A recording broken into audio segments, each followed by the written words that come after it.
David Marsh joins me now. Thank you very much indeed. Welcome to The Last Word. The events that we're looking at taking place in Italy now, how fundamentally does this change the sovereign debt crisis? It certainly does in terms of scale, doesn't it? Well, it's been an accident waiting to happen, really. Many people have been predicting that Italy could go badly wrong for a number of years, because after all, Italy does have a very large debt. It's got a pretty uncompetitive economy. It's got a very low growth rate. It's got a moderate current account deficit. But so far, Italy is somehow being kept afloat because the Italian savers are very prodigious. They're saving a lot and they're putting money into all the right places in Italy itself. So they've not faced the same foreign debt crisis as the smaller peripheral countries have. But it now seems as though this famous contagion effect, which is basically that the creditors are losing faith with the debtors, it's now slowly, perniciously spreading to Italy itself. And of course, this is many times larger than Greece or Portugal or Ireland. So if Italy were to go down and face some real big problems of credibility, then that would be many sizes bigger than the crises we've had up to now. And of course, there is a fundamental question mark about Signor Berlusconi and his troops in Rome, whether this is really the right government to make sure that Italy turns the corner. And of course, many people have doubted for many years whether he's the right man. It now seems as though those doubters are gaining the upper hand. Well, the kind of austerity measures that, for example, George Osborne brought in the UK haven't actually been brought in Italy. They would need to be fairly quickly, wouldn't they? Well, the Italians, for many years, for decades, if not centuries, have somehow managed to defy gravity and kept afloat. We all love Italy. We think it's a wonderful people, wonderful language. The companies that work there, on the whole, are pretty good companies, the ones particularly in the north.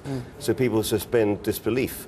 But clearly there has been an accident at the heart of the Euro land, which could be a real traffic collision. And that traffic collision, named Italy, may be about to take place.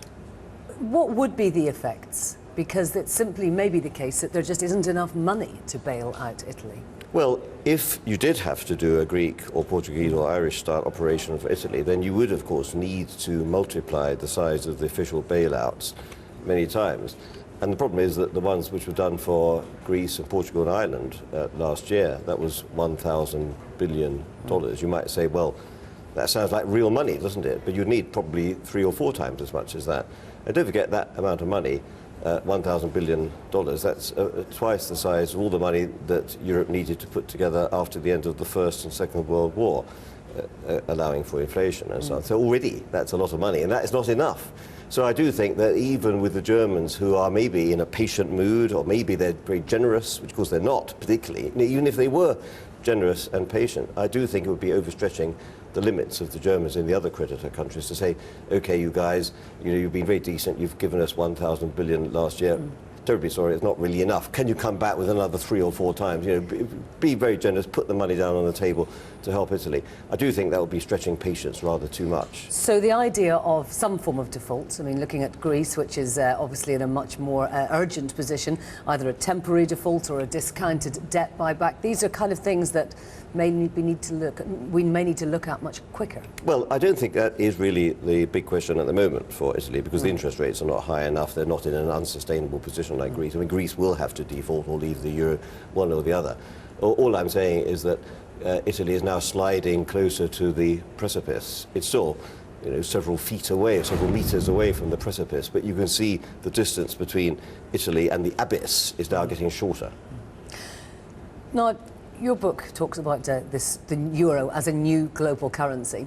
There is, of course, the concern amongst many that if Italy were to take those steps closer to the abyss, if Greece were to default, we could be in a situation where the euro itself might not exist. Do you think that that's possible? No, I don't. I think the euro, in one shape or another, will continue. And I think that's principally because of factors outside Europe. You see the Chinese and the Japanese and the other big investors, for all sorts of reasons, some of which are really rather negative reasons. They've got themselves in the position of owning very large reserves. They can no longer afford to rely only on the dollar. They need to have an alternative, and the euro is that alternative. De facto, it is there as the second biggest global currency. And therefore, it's in the interests of the Europeans to keep the euro going. But it also is in the interests of the Chinese and the Japanese. In fact, they will demand that the euro continues to exist. But they will set certain conditions. And one of the conditions might be that they will put sotto voce that the weaker countries should no longer be part of it, because only then will it become a decent reserve currency.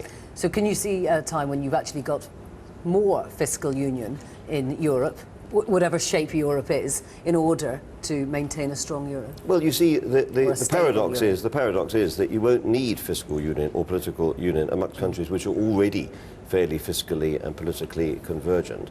The countries, though, that really need that will no longer be part of it. I think it's far too early to say Italy won't be part of it, but one by one the weaker countries will split off.